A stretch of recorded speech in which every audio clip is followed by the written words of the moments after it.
Hello, and welcome to this edition of Overcomers. Today we are visiting with a gentleman who has worked with children in the music field for 22 years of music education. After retirement, he began a program called American Kids. I'd like to introduce you to the co-founder of American Kids, Dr. Dale Smith. Welcome. Thank you very much, Kelly. We're so glad to be here, and so nice to see you here. I just love your home, and I'm glad to be here with you. And I appreciate what you're doing with this Overcomers idea, and I'm hopeful that American Kids can help you do that. So well, thank you. Thank you're you very very welcome. Dr. Dale, what was your original idea when you began American Kids? Well, as you stated earlier, I'm a retired educator, and I taught music first, and then I served as a high school principal for 13 years. And after I retired from education, I always wanted to be a singer. I always wanted to be an entertainer. I grew up singing with my mom, and like a lot of people do. But I noticed when I was a vocal teacher, I noticed how when children came into the classroom their first year, they seemed a little shy. Mm-hmm. Maybe not so shy, but they were reluctant to interact with other kids. But as time went on and they sang every day, mm-hmm. they began to see that it was okay to have other people hear their voices. Right. So actually began to get over their fears somewhat. So as time went on, I decided to start a program called Oklahoma Kids. I started it in Oklahoma in 1982. Mm-hmm. And so what I did is I started taking these kids who sing and dance and just generally entertain. I would take them around to nursing homes and hospitals and different places for them to sing. So there became quite a bit of interest in all of that, mm-hmm. and so the program began to grow. So my wife Carolyn and I decided to start a program. We called it Oklahoma Kids Talent Search. Wow. So we started auditioning in little towns around Oklahoma, and mm-hmm. in 3 years we had almost 500 kids in our program. Now, in what year did you begin Oklahoma That in 1982. Kids? Okay. Okay. And so, but here's how it happened. I would find parents that I could train to become show producers, mm-hmm. so that wherever the children lived, they could entertain there. Correct. Okay, just like Little League baseballers and right. soccer players and football players, they play ball at home. Mm-hmm. Okay. Well, our League of Little Entertainers, they could entertain at home as well. Okay. Good. So that began to grow, and so we did that for several years, and as it would have it, some people up in Kansas, up in actually liberal Kansas, just on the other side of the state here. Right. They had some kids that came down into Oklahoma and started participating with us, and some people from the Panhandle of Texas came over and started participating mm-hmm. with us. Well, the next thing you know, we had Texas kids and we had Kansas kids, and then we moved over to Branson and we moved our corporate office there. And when we did that, we changed the name from Oklahoma Kids to American Kids. Wonderful. So you could reach out to more territory. Right. So no matter where it was, we then had Arkansas kids and Missouri kids and Texas kids Oklahoma kids, and we have a group in Louisiana currently, and we have some kids that started in Iowa and Illinois, and we've had these programs over the years in several states, and so that's how the program began. And there are three things though that we want to do. I'm still an educator, and this whole program is about child development. Oh, really? Yes, so that we could, number one, we want to have kids get over their fears. So you know how that goes. Right, when you get them on stage enough, they get over their fears. Secondly, we wanted to have a peer group of children together, all of whom like to do the same thing. So the peer group experience was very positive. And then we wanted children to recognize God's given them a gift. Okay? Exactly. Yes. So let's go out to the nursing homes and hospitals and fairs and festivals and military reunions, class reunions, and share the gifts God gave us to people that we could reach. So those are the three things we want to accomplish. And as you know, we just recently we got acquainted, and I wanted to launch a program that would help maybe reach children in your Overcomers program. In the Missouri area. Right, in the Missouri area, right. So we just think it might really work well. Well, that's wonderful. And so basically, your group idea is that there is special Olympics for children with disabilities for sports. This is along the same lines as Special Olympics, but this is performing arts, like music, singing. Maybe they play an instrument. Maybe they dance. Maybe they juggle. Right. Or maybe they're a magician or a ventriloquist. Right. Anything they can do that they would like to use as a performance opportunity. We're just looking for anybody who wants to do it. So that's wonderful. And it's age 18 down to age 3. Wow. So just anybody who wants to come and do this, we're open to it. Yeah. I know that when I was a teenager in Useful College in Tennessee, Missouri, I worked with the music department there, and it just seemed like the instructor, he tried so hard to ruffle feathers that I don't think he quite knew how to get me more engaged or more active. I see. And so I credit him for trying really hard, but at the same time, there's just some things. Well, of course. You gotta have a special talent for it, Right, of course. Well, everybody, we all have special needs. Right. Everybody has a special need. That's true. If I could define my special need, it's a need to share what I know how to do with other people, so they too can grow in whatever area they can. And talking to people with whom you're associated, we just think we already know that 10% of any population is going to be interested in the arts in one form or another. And so we think we can find a lot of children in this Kansas City area. Correct. How do we go about getting the word out? Well, actually, there's the newspaper, of course, we're using. There's the Acts Media Group is the one we're working with. They have newspaper, radio, and television. And the Acts Media Group is taking this message to everybody they can reach. Right, and as I was doing my research last night, I did go on the website, actsmediagroup.com, and there is a link that says American Kids.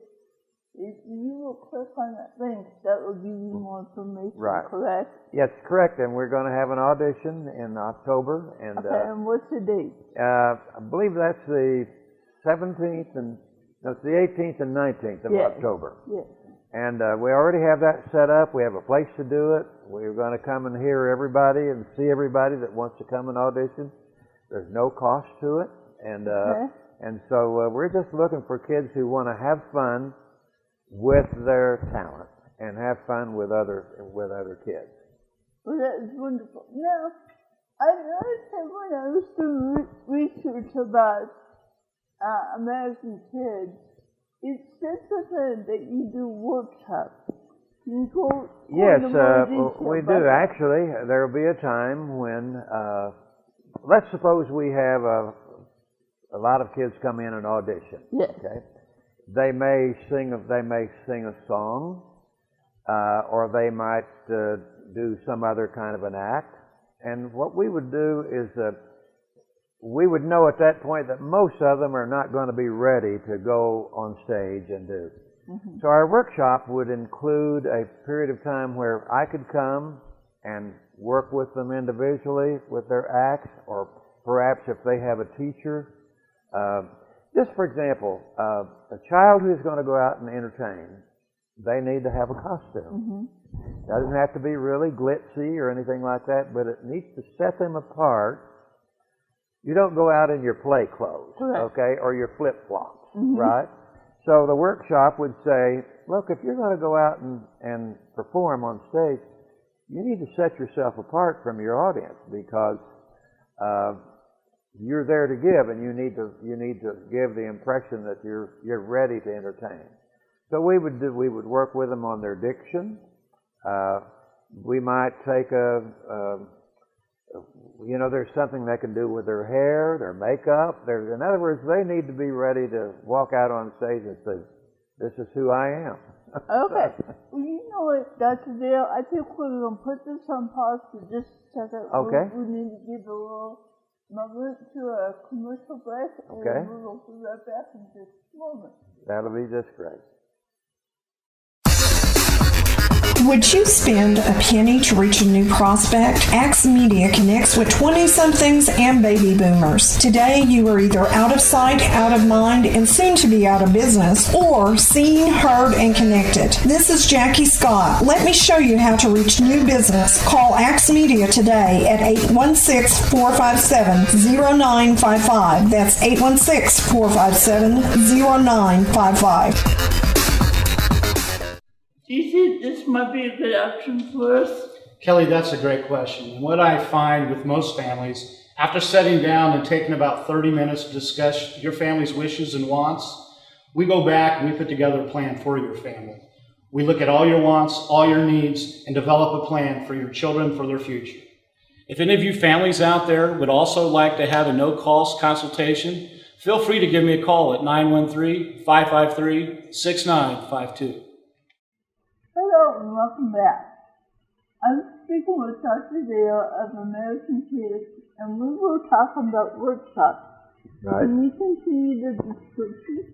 Yes, actually, in a workshop, for example, I'm primarily talking about singers now, but it could be any kind of an act. Anytime you go out to entertain, whether it's the professional stage or whether it's an amateur stage, it's important that you know who your audience is. So, for example, if you know your audience is going to be, say, people as old as I am, they're not probably, and you're going to be a singer, they're probably not going to be interested in hip-hop. Right. Okay? So, if you're going out to do a performance, let's say, at a fair or a festival, and you're going to be entertaining on a flatbed trailer, you might want to sing a country song, okay?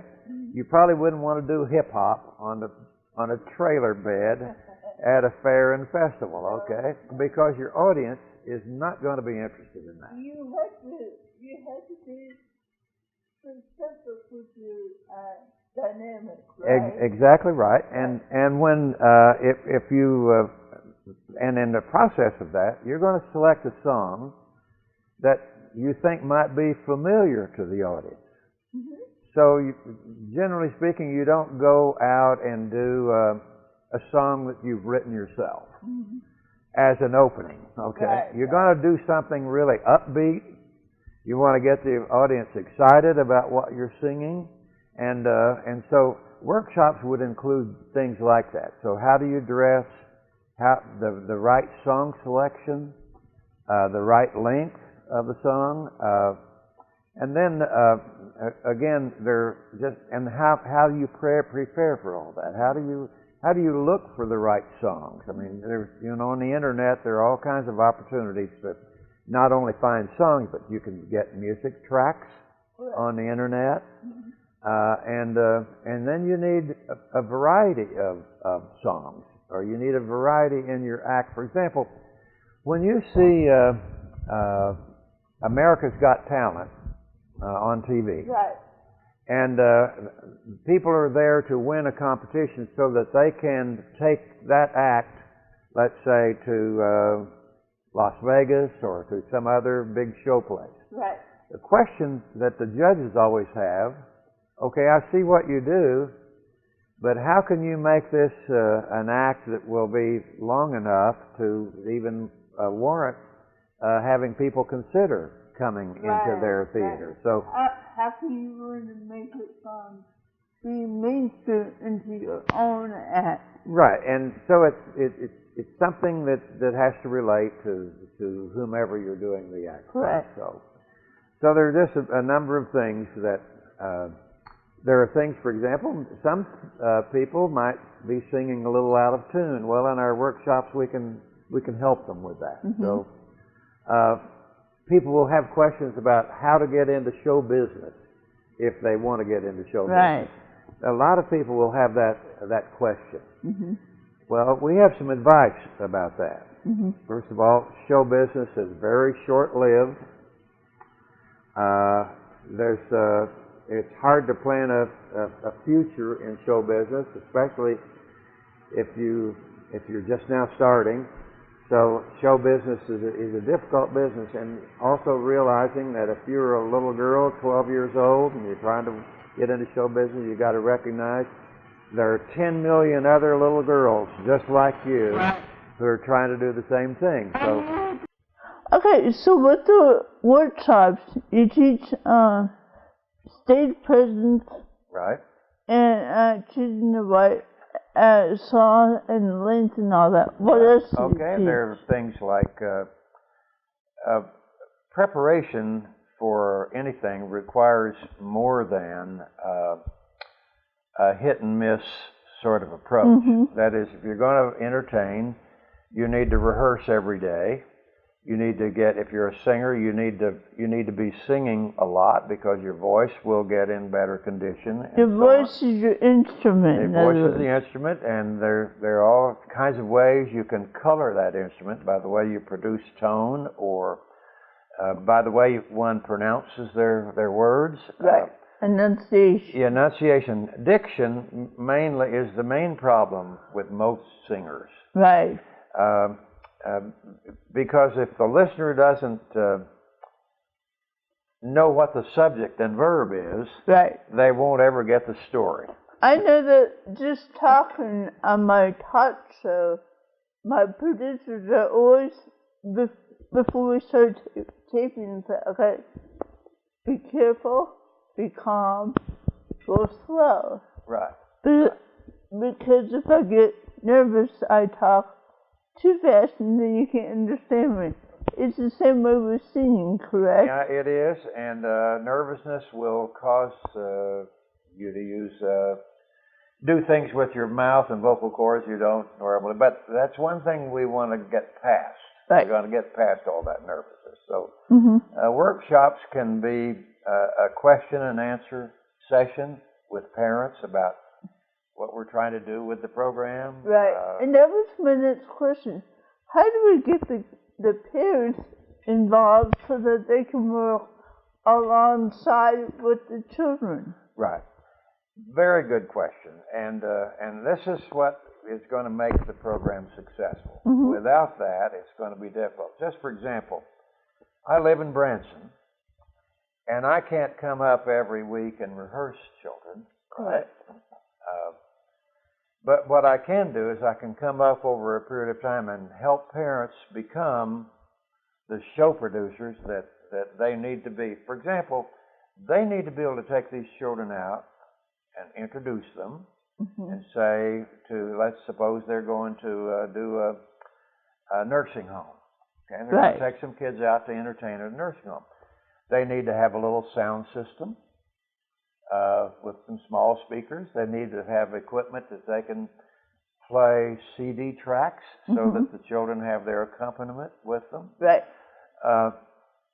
They need to be able to say, hello, I'm Dale Smith, and I brought some children out for you today. And Mary, she's 9 years old, and she just started with us 2 weeks ago, but she's a great little singer, so sing, Mary. And so you put the track on. Now, see, we need parents that will be able to bring the group together and know what they have to present. But in the workshop, we will train those parents to do that. Right. There will be, if you will, kind of like the managers, if you will. And, well, we will call them the show producers. Right. The American Kids show producers, or the Kansas Kids, or the Missouri Kids show producers. They may have a special name that they want to have, but they'll all be members of the American Kids program. Good. Now, do you ever send this to siblings of the child, or Actually, the child themselves? That's another good question. You just have all kinds of good questions. Actually, we find many times that there'll be a child in the family that likes to do this sort of thing, and siblings do not. Right. But we also find that as those siblings come to each of those meetings, they see how much fun others are having, the next thing you know, they're up there doing it too. So we always encourage them to do that.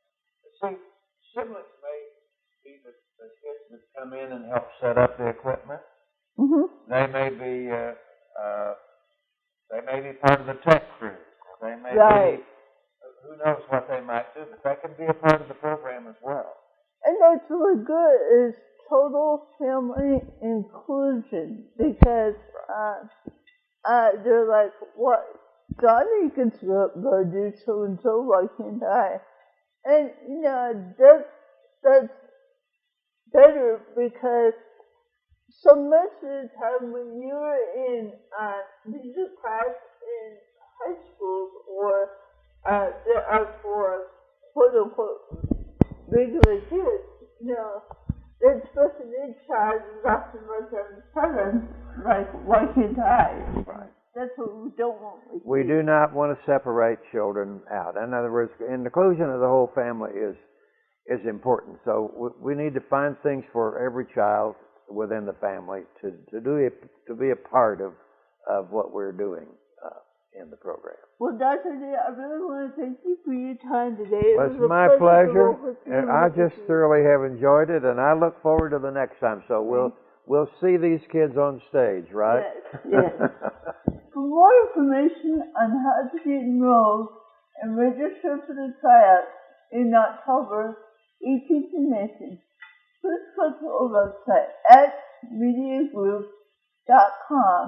Click on American Kids link for more information. Thank you and have a wonderful day. Would you spend a penny to reach a new prospect? Axe Media connects with 20-somethings and baby boomers. Today, you are either out of sight, out of mind, and soon to be out of business, or seen, heard, and connected. This is Jackie Scott. Let me show you how to reach new business. Call Axe Media today at 816-457-0955. That's 816-457-0955. Do you think this might be a good option for us? Kelly, that's a great question. And what I find with most families, after sitting down and taking about 30 minutes to discuss your family's wishes and wants, we go back and we put together a plan for your family. We look at all your wants, all your needs, and develop a plan for your children, for their future. If any of you families out there would also like to have a no-cost consultation, feel free to give me a call at 913-553-6952.